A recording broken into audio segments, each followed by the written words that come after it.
So good evening friends, welcome to my channel Edward wings and 10 question per day series में आपका स्वागत है। आज पहला दिन है एंड जेके पीएससी का केएस का जो एग्ज़ाम है, प्रीलिमिनरी एग्ज़ाम 31 जुलाई को, उसके लिए स्पेशल जो है रिवीजन सीरीज़ जो है स्टार्ट की गई है।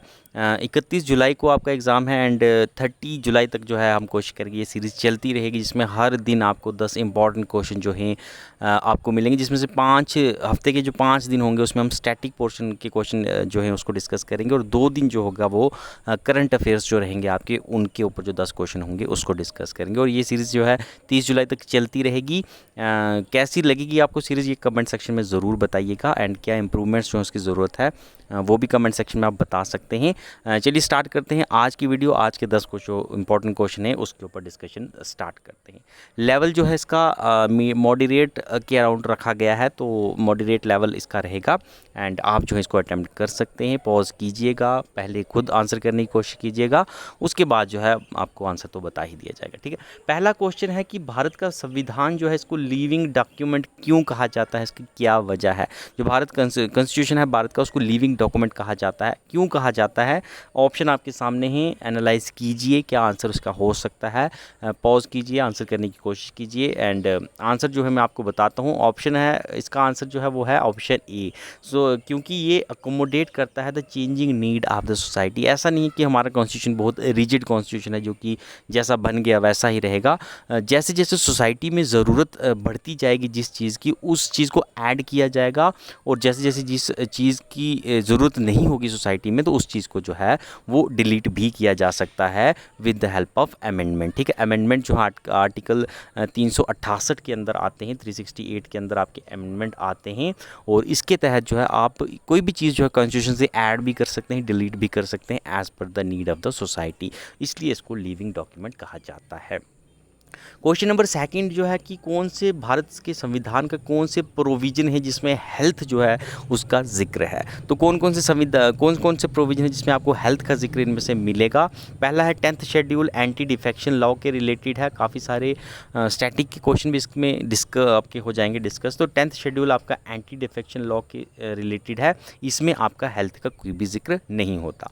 उसके बाद 11th शेड्यूल की बात करें तो 11th शेड्यूल आपका PRIs के रिलेटेड है, पंचायती राज इंस्टीट्यूशंस के रिलेटेड है। इसमें जो है आपको टोटल 29 सब्जेक्ट्स जो हैं वो देखने को मिलते हैं, और उन 29 सब्जेक्ट्स में से एक सब्जेक्ट जो है वो आपका हेल्थ भी रहता है। ठीक है, तो ये आपका सही आंसर रहेगा। उसके बाद directive principle of state policies, इसके भी एक आर्टिकल में जो है आपको हेल्थ की बिल्कुल अच्छी तरीके से यहाँ पर मेंशन है कि स्टेट को जो है हेल्थ जो है, अच्छी हेल्थ जो है लोगों को प्रोवाइड करनी चाहिए वाइल फॉर्मुलेटिंग लॉज। उसके बाद फंडामेंटल ड्यूटीज़ की बात करें, 11 फंडामेंटल ड्यूटीज़ हैं आपकी, पार्ट 4 में आती हैं भारत के संविधान के। इसमें जो है पार्ट 4A में आती हैं, और इसमें जो है आपका हेल्थ का जिक्र नहीं है। ठीक है, 11 फंडामेंटल ड्यूटीज़ है। उसके बाद आखिर में फंडामेंटल राइट्स की बात करें तो यहाँ पर भी जो है आपको हेल्थ के रिलेटेड प्रोविज़न जो है वो दिए गए हैं। तो आंसर जो है हेल्थ का प्रोविज़न आपका 11th शेड्यूल में आएगा, डायरेक्टिव प्रिंसिपल में आएगा, और फंडामेंटल राइट में आएगा। 2, 3 and 5 is the right answer. ठीक है, उसके बाद नेक्स्ट क्वेश्चन नंबर 3 के ऊपर चलें तो राइट टू इक्वालिटी को लेकर कुछ स्टेटमेंट्स दिए गए हैं, आपको बताना है इनमें से कौन सा स्टेटमेंट सही है। ठीक है, पहला है, देखिए 2 टर्म में जो है इक्वालिटी बिफोर लॉ है, एक है इक्वल प्रोटेक्शन ऑफ लॉ। दोनों में डिफरेंस क्या है कि इक्वालिटी बिफोर लॉ जो है एक नेगेटिव सेंस में इसको जो है अप्लाई किया जाता है। इसमें इसका मतलब यही होता है कि कोई भी धर्म जो है उसको तवज्जो नहीं दी जाएगी, कोई भी धर्म जो है, कोई भी धर्म तवज्जो नहीं दी जाएगी, नेगेटिव सेंस में इसको अप्लाई किया जाता है। और इक्वल प्रोटेक्शन ऑफ लॉ जो है इसको पॉजिटिव सेंस में इसको अप्लाई किया जाता है। इसका मतलब ये होता है कि सारे धर्म जो हैं वो बराबर हैं। ठीक है, सारे धर्म को तवज्जो बराबर दी जा रही है, पॉजिटिव सेंस में बात हो रही है। और कोई भी धर्म जो है वो उसको तवज्जो नहीं दी जाएगी, इट मीन्स नेगेटिव सेंस में बात हो रही है, वो जो है इक्वालिटी बिफोर लॉ में आ जाएगा। ठीक है, तो ये मेन डिफरेंस रहता है। पहला स्टेटमेंट है equality before law implies the right to equality of the treatment in equal circumstances. ठीक है, यहाँ पर वही बात आ गई, एक पॉजिटिव टर्म आपको दिख रही है, लेकिन ऐसा नहीं है। इक्वालिटी बिफोर लॉ का ये मतलब नहीं है कि सबको बराबर ट्रीट करना है। इसका मतलब यही है कि किसी को भी जो हमने इक्वली ट्रीट नहीं, किसी को हमने रिगार्ड मतलब मानना ही नहीं है, सब किसी को बराबर नहीं मानना है। ठीक है, बराबर तो है इन द सेंस, लेकिन नेगेटिव सेंस में हम कहते हैं कि कोई भी धर्म, जैसे हम कहेंगे कि कोई भी धर्म जो है उसको हम नहीं मानेंगे, सब धर्म मतलब तो एक ही आता है कि सब धर्म बराबर हैं, लेकिन है कि हम किसी को नहीं मानेंगे, और एक है कि हम सबको बराबर मानेंगे, ऐसा डिफरेंस। तो इक्वालिटी बिफोर लॉ के इसका नेगेटिव मतलब है, और स्टेटमेंट जो है उसमें पॉजिटिव सेंस दी गई है, तो ये स्टेटमेंट आपका गलत रहेगा। उसके बाद दूसरा है कि इक्वल प्रोटेक्शन ऑफ लॉ जो है ये एक positive discrimination forms the basis for the positive discrimination, ठीक है। पॉजिटिव डिस्क्रिमिनेशन वही मतलब हो गया जैसे मैंने कहा कि सब जो हैं वो बराबर ही रहेंगे, तो पॉजिटिव सेंस में जो है ये इम्प्लाई होता है आपका इक्वल प्रोटेक्शन ऑफ लॉ, तो ये स्टेटमेंट आपका सही रहेगा। एंड थर्ड है आपका इक्वलिटी बिफोर लॉ जो है ये एक ब्रिटिश कंसेप्ट है, यानी ब्रिटिशर्स से लिया गया है, which substantially support the doctrine of rule of law, ठीक है। तो ये भी आपका बिल्कुल सही स्टेटमेंट है, ये ब्रिटिश का कंसेप्ट है। और रूल ऑफ लॉ, जैसे ब्रिटिशर्स में रूल ऑफ लॉ टर्म जो को यूज़ किया जाता है कि संविधान जो कानून है वही चलेगा, इसके आगे ऊपर कोई नहीं है इससे बड़ा, तो वैसे ही जो है इक्वलिटी बिफोर लॉ भी भारत के संविधान में बराबर उसी दर्जे का माना जाता है, ठीक है। तो आपके कौन से स्टेटमेंट सही हैं? 2 and 3 is the right answer. Next question आपका वो है कि एम्बियस क्यूरी जो है वो क्या चीज़ है? एम्बियस क्यूरी, ठीक, amicus curiae, sorry, amicus curiae जो है ये भारत के, आप अगर लॉ में बात करोगे तो एमिकस क्यूरी जो है ये एक बहुत जाना माना वर्ड है। आपको अगर मैं 2016 का आपको पता है जब केएस का केस हुआ था, तो उसमें ज़फ़र शाह जी नाम के एक वकील थे जिनको एमियस क्यूरी के तौर पर जो है अपॉइंट किया गया था हाई कोर्ट की तरफ से इन्वेस्टिगेशन के लिए। तो वो ही एमियस क्यूरी की ही बात हो रही है। एमियस क्यूरी है क्या? तो एमियस क्यूरी एक ऐसा इंसान है जो कि किसी भी जो भी केस चल रहा है उस केस से रिलेटेड वो नहीं होता, लेकिन वो वॉलेंटरी जो है वो खुद जाकर ये कहता है कि हाँ मैं इस केस की इन्वेस्टिगेशन जो है उसमें पार्ट लेना चाहता हूँ, ठीक है। तो एमियस क्यूरी कौन हो गया? Amicus curiae a person party to the litigation, sorry, it's not A, it's C option, a person not a party to the litigation who volunteered to help the court, ठीक है। जो कि लिटिगेशन जो case जिन दो बंदों के बीच चल रहा है उनमें से किसी की तरफ नहीं होता, लेकिन फिर भी जो है या तो कोर्ट से अपॉइंट करती है या तो वो वॉलेंट्री कहता है कि हाँ मैं जो है इस कोर्ट की इन्वेस्टिगेशन में आपको मदद करना चाहता हूँ, ठीक है। तो इसे कहते हैं एमिकस क्यूरी, ठीक है, इंसान ही होता है। उसके बाद क्वेश्चन नंबर 5 की बात करें कि who among the following presided over the Lok Sabha if the office of both speaker and deputy speaker falls the vacant.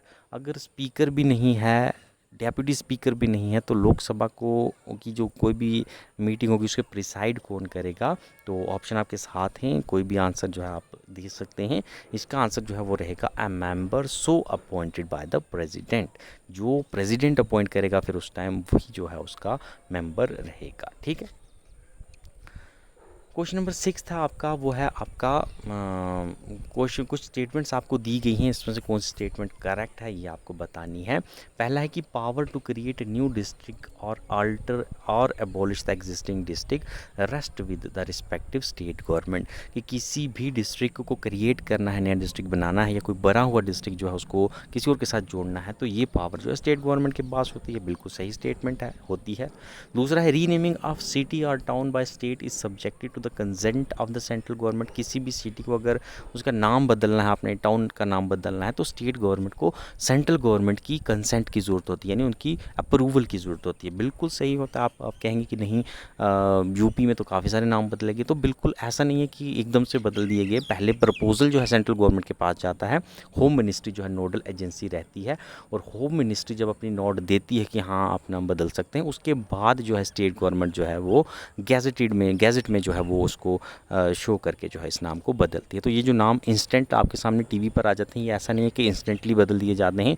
पहले सेंट्रल गवर्नमेंट के पास अप्रूवल जाता है, होम मिनिस्ट्री जो उसको अप्रूव करती है, उसके बाद ही स्टेट गवर्नमेंट जो है वो नाम बदल सकते हैं, ठीक है।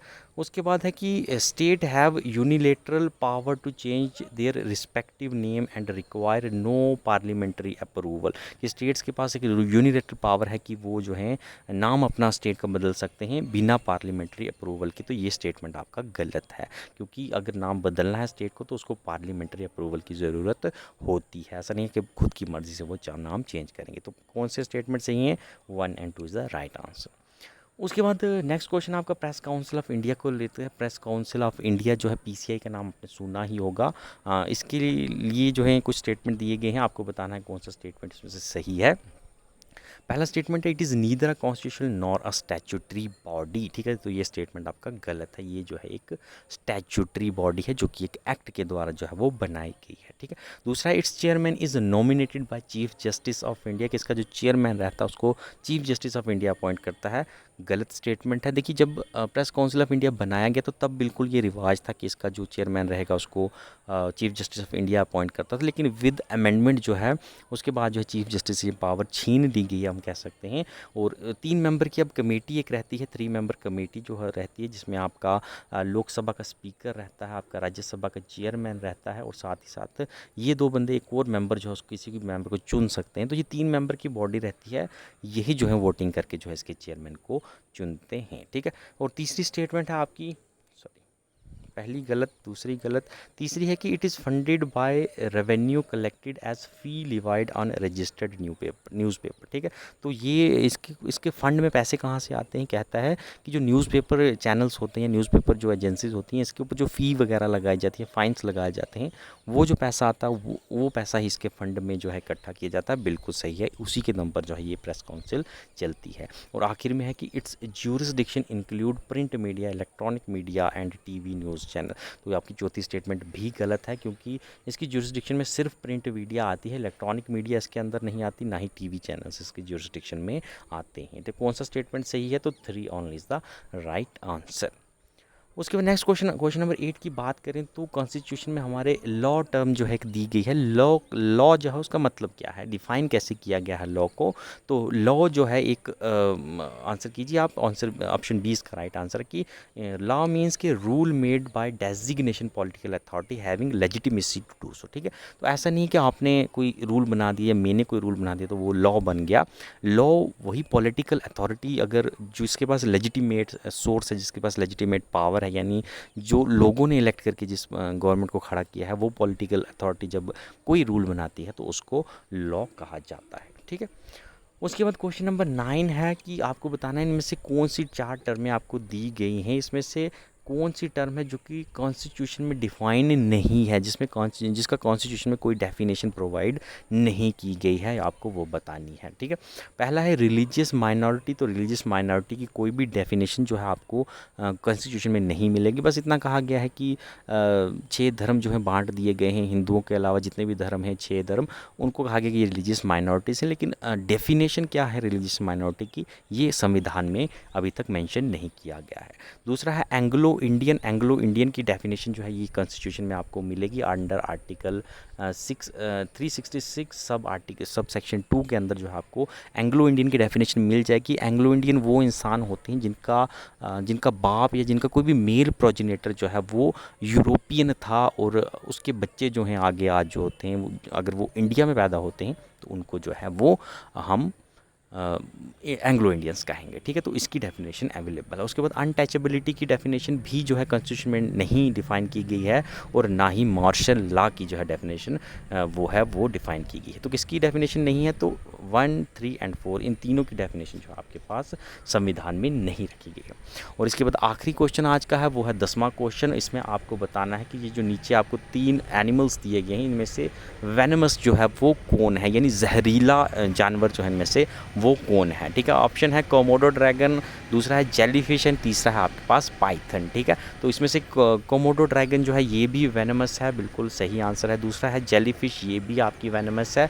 तीसरा है पाइथन, तो ये आपका वेनमस नहीं होता। पाइथन जो है आपको पता है कि जहर से नहीं मारता, ये पाइथन जो है वो जकड़ कर जो है अपने मसल्स पावर से जो है जकड़ कर जो है इंसान को मारता है, इसमें जहर नहीं होता। तो आंसर जो है इसका रहेगा वो है 1 एंड 2 ओनली, ठीक है। तो आज की वीडियो में इतना ही है। कल जो है दूसरी सीरीज़ आएगी, उसमें 10 क्वेश्चन और आएंगे। एंड बने रहेगा, देखते रहिएगा एंड बताते भी रहिएगा कैसा लगी ये सीरीज़, आगे हम और अच्छे से इसको कंटिन्यू कर सकें।